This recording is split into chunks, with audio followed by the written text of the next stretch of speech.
pasada. ¿Hasta dónde llegamos en la clase pasada? Buenos Aires se separa. Hasta que el 11 de septiembre, Buenos Aires, ¿se acuerdan que la batalla de Caseros 3 de febrero? Los porteños no están de acuerdo con que después de la firma del Tratado de San Nicolás se les quiten la aduana.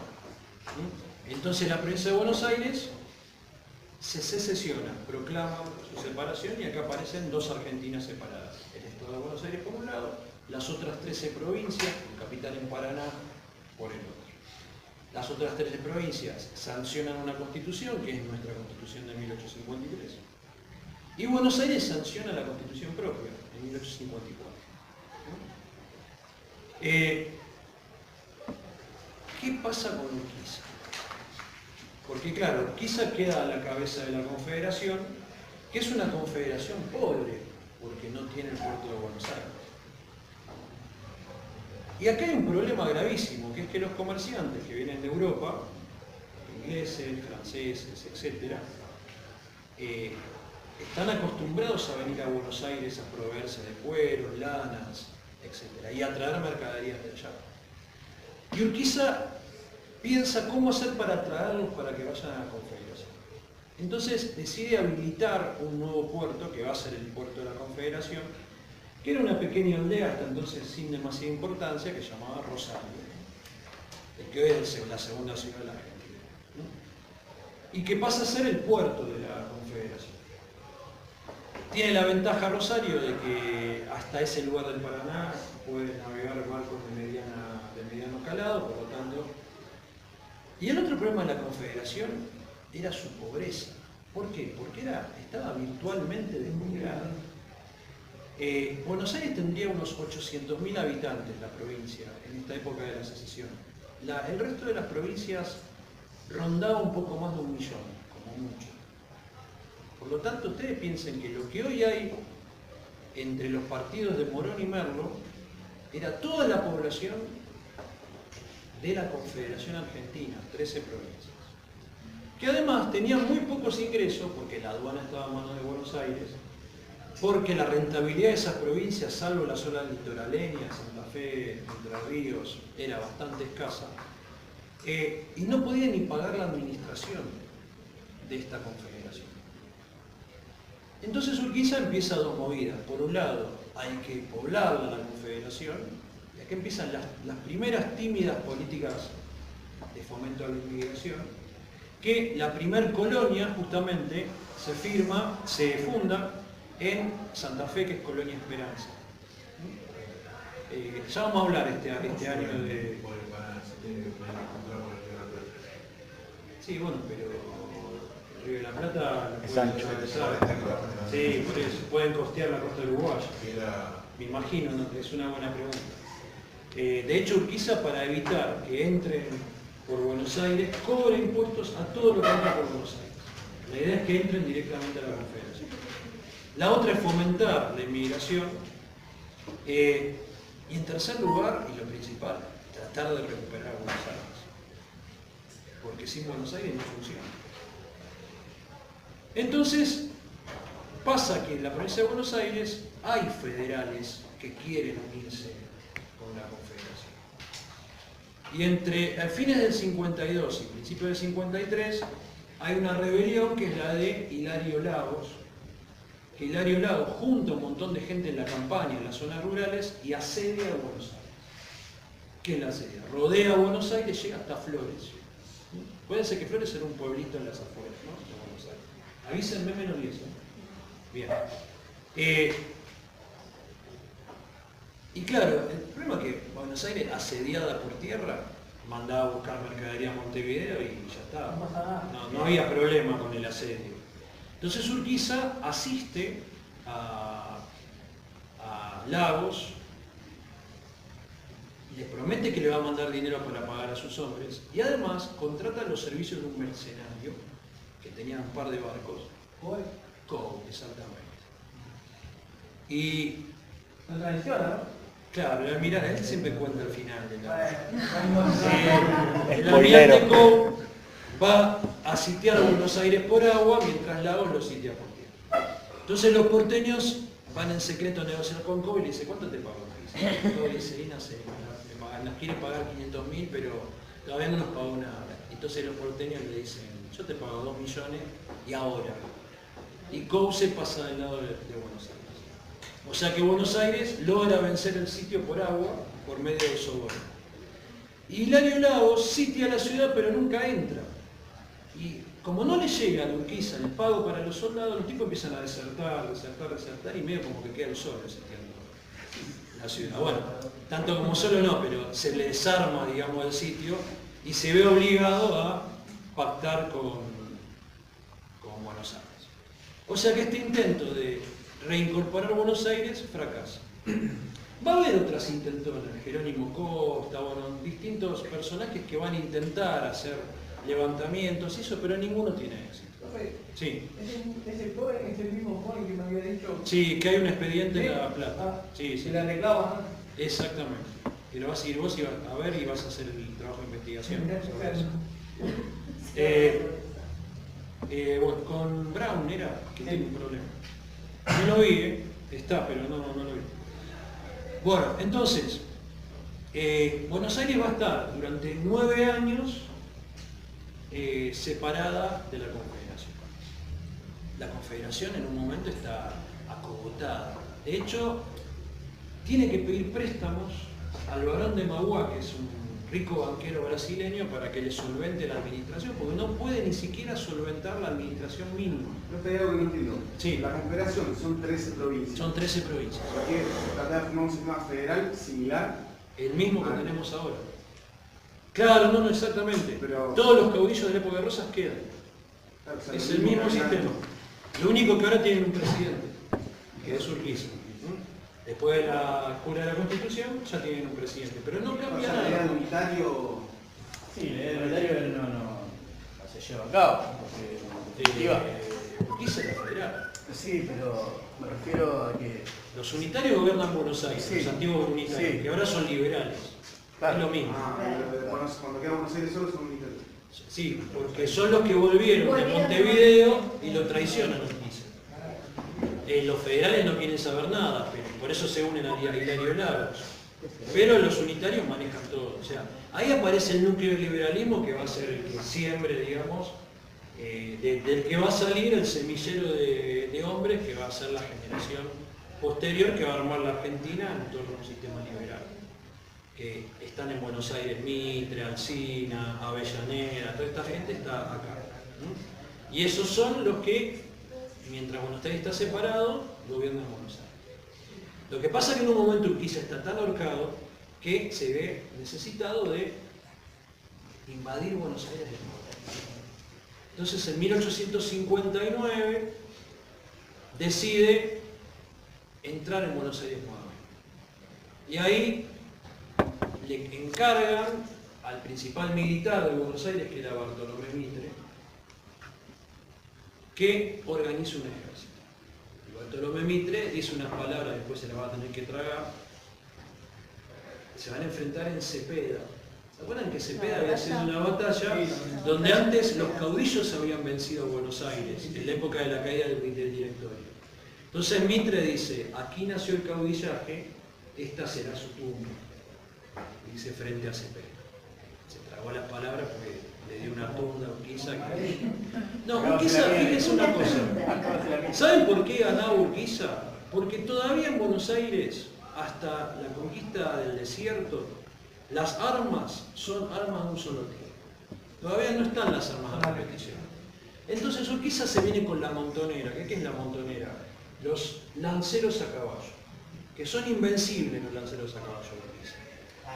Arrasan, y los porteños no pueden romper con ese bloque que son los lanceros de Urquiza. Entonces en Cepeda, Mitre es destrozado, pero tiene suficiente movimiento como para reembarcar a los sobrevivientes y mandarlos por el Paraná a Buenos Aires. Entonces Urquiza avanza por tierra, va bajando de San Nicolás de Cepeda, va bajando por la ruta 8 y pasa por Merlo, pasa por Morón, etcétera, etcétera, pasa por acá, pasa de largo rápido. Todos esperaban que saqueara todo. Es más, en Morón están desesperados porque piensan que va a incendiar el pueblo, que es un pueblito de 30 casas. Y el tipo pasa de largo porque quiere llegar rápido a Flores. Y en Flores se detiene y manda un ultimátum. Dice que si el que era en ese gobierno, el momento gobernador, Valentín Alsina, no renunciaba, él entraba a saquear Buenos Aires. Entonces inmediatamente Alsina renuncia y sube el presidente del Senado, como pasa siempre cuando hay un tipo de acefalía, que es Lavallol. Y Lavallol manda a negociar. Fíjense qué imagen hermosa esta, que Urquiza está esperando en Flores y los representantes, él a caballo llega, los representantes de Buenos Aires llegan en tren, porque desde 1857 el tren llegaba hasta Flores. El primer tren, que sería el ferrocarril del oeste, el que tenemos ahora acá, el Sarmiento, era el camino de fierro al oeste, ya había sido construido el primer tramo, que iba desde Buenos Aires hasta Flores, a Floresta en realidad. Y en Flores llegan los representantes de Buenos Aires en tren y vienen a rendirse, mientras que Urquiza, que llega a caballo, viene a someterlos. Ahí se firma el Pacto de San José de Flores, por el cual Buenos Aires se reincorpora a la Confederación, pero resguardándose cosas que después de Caseros no se había resguardado. Por ejemplo, iba a conservar el Banco Provincia, que todavía lo tiene, y aparte de la aduana se iba a quedar con 1 millón de pesos Buenos Aires y el resto iba a ir para Urquiza. Entonces los porteños se rinden y vuelven a formar parte de la Confederación. Esto no va a durar mucho. Mitre sube al poder después de esto, como gobernador de Buenos Aires, y Mitre empieza a confabular. De hecho, no les voy a contar esto, no quiero hacerlo tan fáctico, pero si no lo entienden así, no entienden qué es lo que pasa, ¿no? Cuando hay un asesinato de un gobernador en San Juan, en manos de un grupo liberal unitario, entonces manda a Urquiza a reprimir ese grupo liberal unitario y los porteños se ponen como locos y Mitre decide volver a separarse. Entonces Urquiza lo proclama a Mitre, a Buenos Aires, la proclama sediciosa y empiezan los preparativos para una nueva guerra, que desemboca en la última batalla, que es la batalla de Pavón, que está en la batalla del final. Mitre mandó a comprar armas al exterior, etcétera, etcétera. Urquiza se entera, en el Congreso lo declaran a Mitre traidor, sedicioso, etcétera, etcétera. ¿Me van siguiendo acá? Bien. Sí, ¿cómo cambió la historia? Sí. Y se enfrentan por última vez. Urquiza ya no era presidente, sino que era Lerch el presidente. Había cambiado, había un presidente nuevo. Pero viene Urquiza a la cabeza de las tropas, porque era el general más experimentado. Y Mitre también. Y la batalla de Pavón es una especie de enigma de la historia, porque en realidad le iba ganando Urquiza de vuelta, de la misma forma que Cepeda.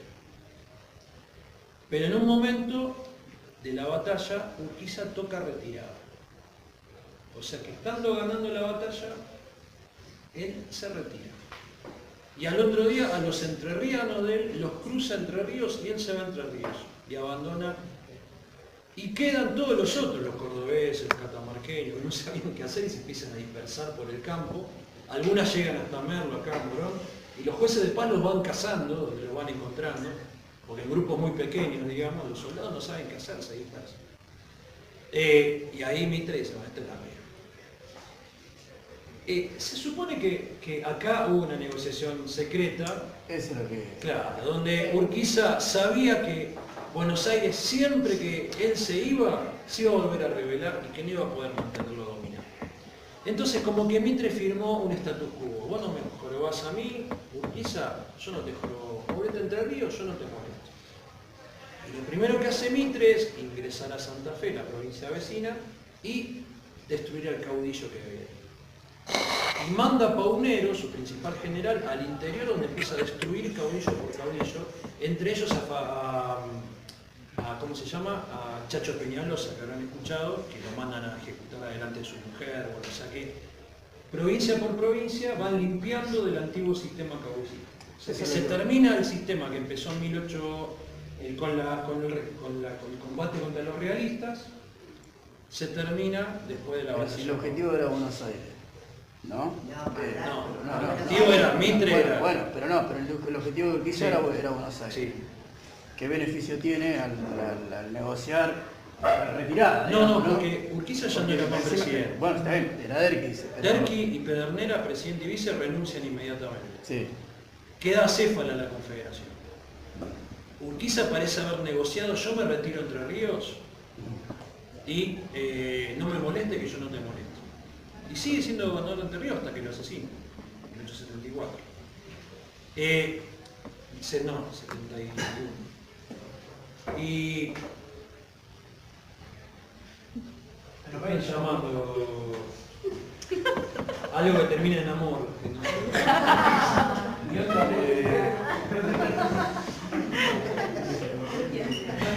Puede ser que todo esto Bueno, profesor, bien por ella. Bueno, sí. pero todo esto en las dos Argentinas, porque yo cuando cursé geografía en tercero, fuimos ¿Está todo bien? Sí. y habíamos leído en las dos Argentinas de Sonido. Sí, está bien. ¿Está? Sí, sí. Porque a medida que usted va hablando yo me voy acordando. Sí. Discúlpeme, ¿no? Que- Señor, no, para el contrario. Está bien. Pero entonces el objetivo de Urquiza, ¿cuál era? Seguir con vida. No, el Digamos. objetivo de Urquiza era vencer a Buenos Aires. Sí, pero él está El tema es diciendo... por qué el tipo Bueno, arriesga una batalla sabiendo que nunca iba a recuperar a Buenos Aires. Eso es lo que voy. Claro. O sea, no iba a recuperar por un tiempo, pero en Buenos Aires iba. Alguna negociación por detrás hubo que Urquiza hace como una especie de representación de una batalla y el tipo después se va. Si lo hubiera querido ganar Pavón, de hecho la estaba Porque él está diciendo que estaba estaba ganando ganando. Pavón. Pero- En el momento que se retira de la batalla, él estaba ganando la batalla. Está estudiado por los estrategas militares del colegio militar. El tipo ya había quebrado el ejército, el centro del ejército de Mitre. Y de repente suenan las cornetas que se van.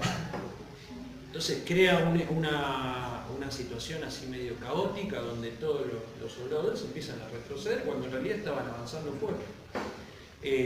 Y abandona a la parte, digamos, abandona el resto de las provincias, porque había partes del ejército que eran del resto de las provincias. Él se va con sus entrerrianos, que es lo único que le interesa. Que se mueran los demás. Los demás los abandonan. Y ahí la Confederación se desmorona. Entonces, ¿qué hace Mitre? Manda a Paunero con su ejército a destruir provincia por provincia, caudillo por caudillo. Al único que respeta porque era amigo de él era Antonino Taboada de Santiago del Estero. Los demás los extermina a todos. Ustedes conocen el caso de Chacho Peñalosa, que lo manda a capturar y además lo ejecuta delante de su familia, es una cosa sangrienta, horrible. El tema es que, ¿para qué hace esto? Y acá sí empezamos con la historia argentina que vamos a ver este año, que es para implantar el sistema liberal en las provincias. Para implantarlo tiene que destruir el sistema anterior, que es acabar con el caudillo. O sea que Lo va a Urquiza tolerar en un solo lugar, Urquiza. Los demás, bueno, y Taboada, que era un caudillo medio raro, pero lo tolera solamente en esos lugares. Hasta que lo boleteen. Claro. No, porque el sistema federal tiene que ver con que están representados en el Congreso los senadores. La idea es esta: el Congreso es bicameral en Argentina. Los diputados representan cuantitativamente a la población. Provincias que tienen más población tienen más diputados. Los senadores hay tres, antes había dos, ahora tres por cada provincia. De esa manera se equilibra el peso de cada provincia. En esa época, después vamos a ver, porque hay algo que ustedes no conocen. La Constitución, hasta la época de Menem, el presidente no era elegido por voto, sino que se elegía un colegio de electores. Por lo tanto, era elección indirecta. Y había una cantidad de electores por provincia. Hay provincias que tienen más población y más electores. Ahora ya no es así, ahora es directo. ¿Qué sería como Estados Unidos? No, electores es que vos no elegís al presidente, sino que elegís a un conjunto de personas cuya función es elegir al presidente. de acuerdo con la cantidad de habitantes de cada provincia, Buenos Aires, ponele, elegía 20 electores, La Rioja 8, San Luis 6, ponele, Santa Fe 12. Entonces había lo que se llama una matemática electoral, que era haciendo alianzas entre las provincias que tenían más población e imponían un presidente. Pero Buenos Aires no alcanzaba para imponer un presidente con la cantidad de electores que tenía. O sea que Mitre es el único porteño que llega al poder, porque llega por la fuerza. Cuando cae la Confederación, renuncia Derqui y su vicepresidente Pedernera, el Congreso de la Confederación lo nombra a Mitre presidente interino. Y al otro año Mitre, que acaba de destrozar a todos los caudillos, hace fraude en todas las provincias y lo eligen presidente. Y va a estar 6 años. En realidad Mitre va a estar 7 años en el poder. 1 como interino y 6 como presidente electo. Es el, menos cuarto, 5 minutos más. Es el único presidente que es porteño. Electo, porque después va a haber otros, va hasta en el siglo XIX. Carlos Pellegrini también va a ser presidente porteño, pero llega al poder porque renuncia al presidente, era el vice, todavía no llegamos a él. Pero en general la fórmula era un presidente del interior y un vice bonaerense o porteño. Bueno, esto es solamente la introducción, para que sepan, hay todo un ciclo de guerras civiles que es posterior a Rosas. Ustedes tienen un ciclo de guerras civiles que lleva a Rosas, que va desde la caída del directorio hasta el ascenso de Rosas al poder. Después Rosas va a estar 20 y pico de años y después, cuando Rosas se va, hay otro ciclo de guerras civiles, que es este que yo les dije, Urquiza contra Buenos Aires. Hasta que Urquiza se retira y Buenos Aires toma las riendas de esto. Y ahí se impone un sistema liberal, que lo que vamos a discutir la clase que viene es esto. Dejamos un poco lo fáctico y vemos lo que es el sistema liberal. Y vamos a ver la guerra del Paraguay también, que es un tema interesante.